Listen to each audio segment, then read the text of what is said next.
Is the Mexican government corrupt? Yes, partially, but are they actually cooperating with the deadliest cartels in Mexico?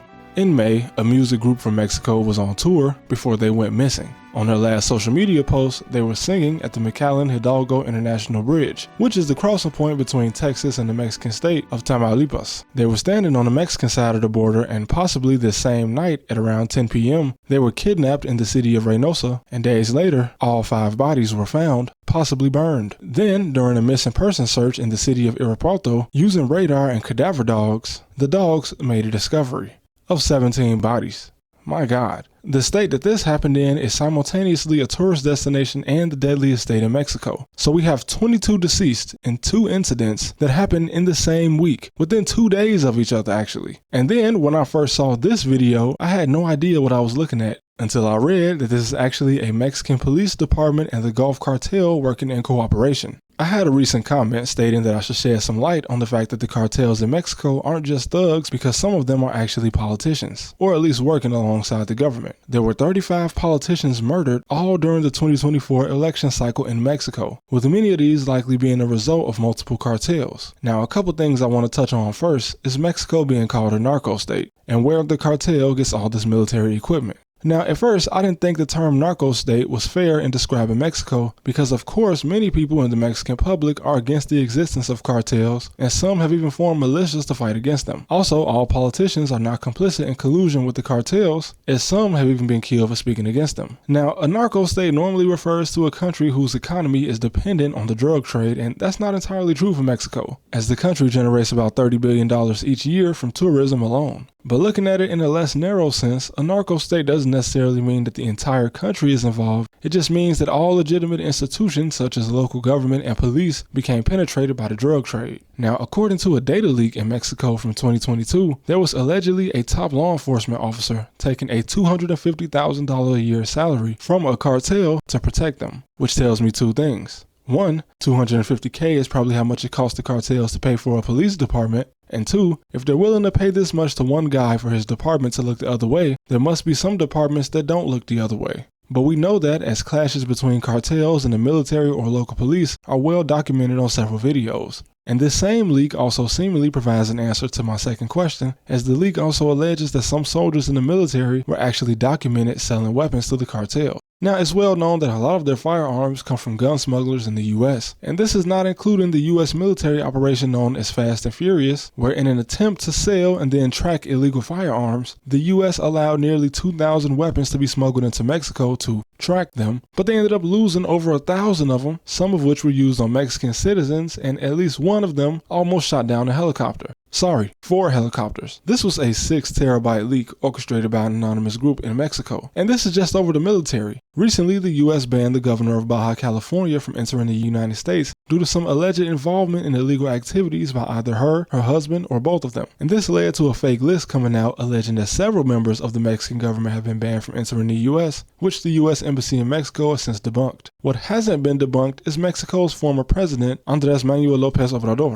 Now, the DEA arrested a man only known as an operative on drug charges in 2010. And to avoid federal prison, this operative agreed to provide the DEA with information on an operation he was a part of, in which the operative helped deliver cash donations to Obrador during his first presidential campaign on behalf of an unnamed cartel, referring to them as one of the country's biggest drug mafias. $2 million in donations, and Obrador lost the election. Now, he eventually did run again and win, and this president, as well as his party, the National Regeneration Movement, also known as Morena, have come under a lot of scrutiny, such as when the families of missing people stated that the former president was downplaying how many people actually go missing each year, as well as these same families stating that many of their loved ones who are missing do not appear on the registry of missing people. Regardless of this controversy, the party still rules today, with the current president being a member. So one of the most well-known cartels is the Gulf Cartel, and I want to speak on them to show the difference between corruption and defection. Now, a politician taking campaign money from the cartel, or a police commander taking a paid salary to protect the cartel while still being employed by the government, that is corruption. But what happened to Rolando Lopez Salinas was a result of defection, and I guess the entire formation of the Los Zetas cartel. Now, we know what a defector is, right? For example, when a person escapes from North Korea to live a better life in South Korea or anywhere else, they're known as defectors. The same with a soldier who switches sides and joins the country he was fighting against. Now, Rolando was a high-ranking member of the Gulf Cartel, and he was killed in 2018. But about 20 years before that, he was the subject of multiple assassination attempts. Now, the Gulf Cartel and Los Zetas used to be one, with Los Zetas being formed from members of the Mexican Special Forces that defected from the military to become the enforcement wing of the Gulf Cartel. Now, due to a disagreement, an enforcer in Los Zetas convinced 34 members of the Special Forces to help him assassinate Rolando. 7 of them arrived at Rolando's safe house around 1999, where during a shootout, one of them shot a gas tank causing an explosion, but Rolando was able to escape. Now, Los Zetas is known for their brutal military tactics, and Rolando knew that he had to take extra precautions. The next year, him and his security were traveling in an armored Escalade when they noticed 2 cars with their hoods raised as if they were having engine problems, while in fact,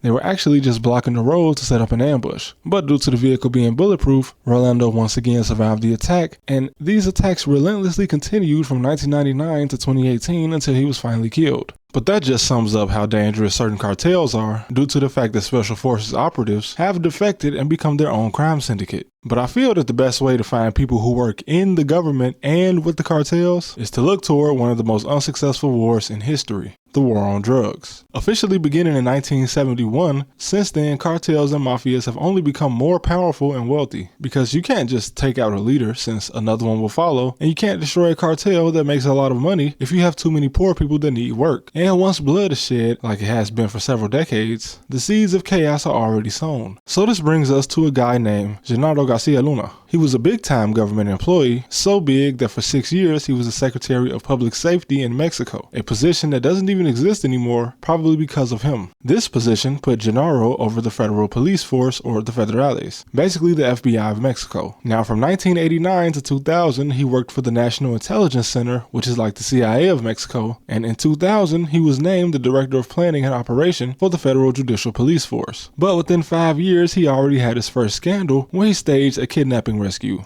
Live. Turns out the actual kidnappers were already in custody, and quickly moving past that scandal, he started to raise eyebrows when he was acquiring luxury items like new cars and a mansion, and he was unable to account for all of this money as it was well beyond the means of a Mexican civil servant salary. This is all while he was a leading figure in the Mexican drug war. But somehow he managed to leave office without being investigated, and within a year, departments have been dissolved and he was named one of the most corrupt politicians in Mexico in 2013. But he and his wife took their money and retired in Miami, Florida. But then in 2018, during the trial of El Chapo, an associate of El Mayo testified that Genaro had been in fact bribed by the Sinaloa cartel when they were bringing him suitcases filled with millions of dollars. This man was over the department with the biggest budget from the Mexican government. He was one of the most senior members of government, and he was actively on the payroll of the Sinaloa cartel. And for some reason, after all of this came out in U.S. federal court, he continued to stay in the United States, probably thinking that the federal case in New York was too far to reach him in Florida. But of course, nowhere is too far for the feds, and 10 months after El Chapo was found guilty, Genaro for some reason went to Dallas, Texas, where he was promptly arrested by the FBI. Shortly after this, Mexico wanted him extradited, but the feds had other plans, and currently he is sitting in federal prison in Virginia. And in 2025, a Florida court ordered Genaro to pay $748 million to the Mexican government, while his wife was ordered to pay $1.7 billion.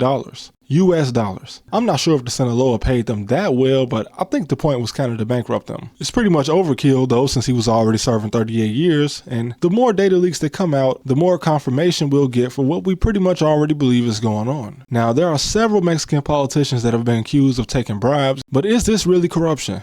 Well, yeah. I mean, you can argue that some of them might be underpaid, but you can also argue that when the cartel comes to you with a proposition, it may be one that you can't refuse, because it seems like with the power and equipment that cartels have, they don't actually have to negotiate with you, as politicians being killed is fairly common. In fact, during the reign of the current president, a very high-level politician was killed. So could a lot of these politicians just be simply coerced into taking these bribes? or else. Because again, if the cartel offers you a bribe and you refuse, they could look at this as you actually going against them and you can end up in a ditch. The line is very blurred between what these politicians actually have control over and if they're willingly taking bribes or forcefully. Because there's just no way that I believe that a politician can sit here and bargain with a cartel over how much they should pay him. It's probably the other way around, and the cartel just makes enough money to make the offer handsome. But there's much more I could say on this, and if you guys like this video, let me know, and we could do an even deeper dive on whether cartel corruption goes all the way to the office of the president,